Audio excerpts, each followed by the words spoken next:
Assalamualaikum warahmatullahi wabarakatuh. Selamat pagi, salam sejahtera untuk kita semua. Salam Melayu, salam untuk saudara semua yang ada di dalam maupun di luar negeri. Semoga berbahagia. Sedang saudaraku yang baru sakit mudah-mudahan cepat sembuh, dan yang bekerja mendapat rezeki yang banyak dan berkah. Amin.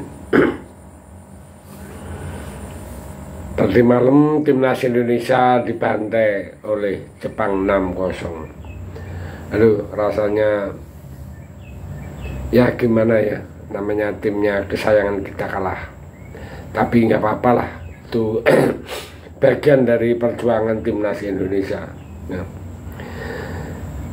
Mungkin Jepang memberi pelajaran penting ya. Mungkin itulah yang ingin Jepang tunjukkan pada Indonesia soal level Piala Dunia yang sesungguhnya. Sebuah level sepak bola tertinggi yang menurut kami ditunjukkan timnas Jepang di laga kontra skuad Garuda tadi malam.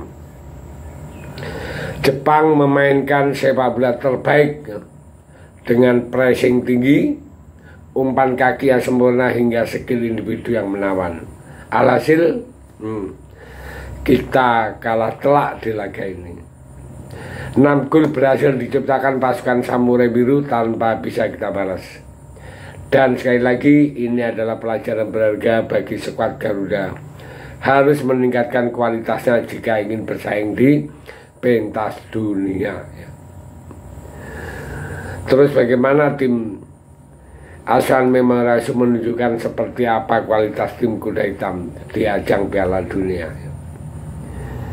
Jadi Jepang yang baru saja kalah dengan Australia mengamuk. Perlu kita ketahui sebelum ini kan Jepang dikalahkan Australia 1-0. Indonesia sebagai limpahan amuan ya. Tapi ya udah, itu nggak apa-apa, itu pelajarannya.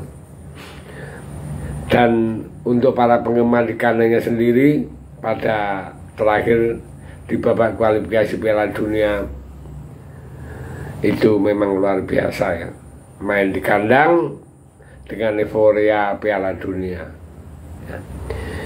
Jadi masuk di sini jelas para pemain Jepang akan habis-habisan ngasih yang terbaik ya. Jadi nggak seperti analisa kebanyakan orang yang menilai Jepang akan nothing tulus di laga kontra Indonesia. Jepang justru menampilkan versi terbaiknya, versi dari tim kelas dunia. Bahkan bisa mengalahkan Jerman dan Spanyol di World Cup tahun 22 ya. Bayangkan dia bisa mengalahkan Jerman dan Spanyol ya, yang tahun lalu ya.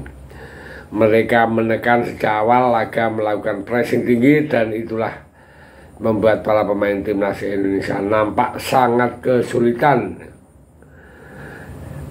Sangat betul-betul belum levelnya. Bicara soal laga Indonesia kontra Jepang sendiri, keputusan Patrick Kluivert untuk merotasi pemain dengan memainkan banyak pemain pelapis sejatinya masuk akal.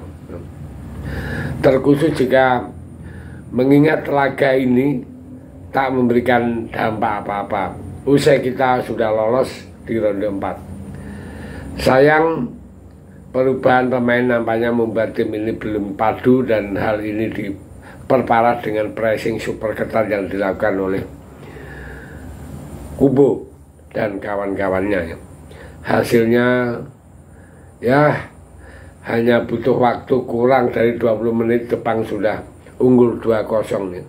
Sebelum babak pertama akhir dengan skor 3-0. Memasuki babak kedua, Jepang kembali mengambil kendali permainan dan dominasi mereka membuat mereka mampu menambah 3 gol tanpa sekalipun timnas mampu membalasnya. Jelas dengan penuh respek, malam ini timnas tak bermain baik, tapi tentu itu tak lepas dari Jepang yang bermain di level yang sangat tinggi. Hal yang bisa jadi pelajaran yang bagus untuk evaluasi dalam persaingan di ronde 4 ya. Jadi dengan adanya kekalahan ini, otomatis jajaran pelatih, jajaran pengurus tentunya evaluasi ya, agar supaya tidak jadi nyumbung gol atau dibantai di ronde keempat. Ya, saya pikir itu ini informasi, walaupun hati tidak enak, ya tetap kita harus dukung timnas Indonesia. Oke, terima kasih, Merdeka.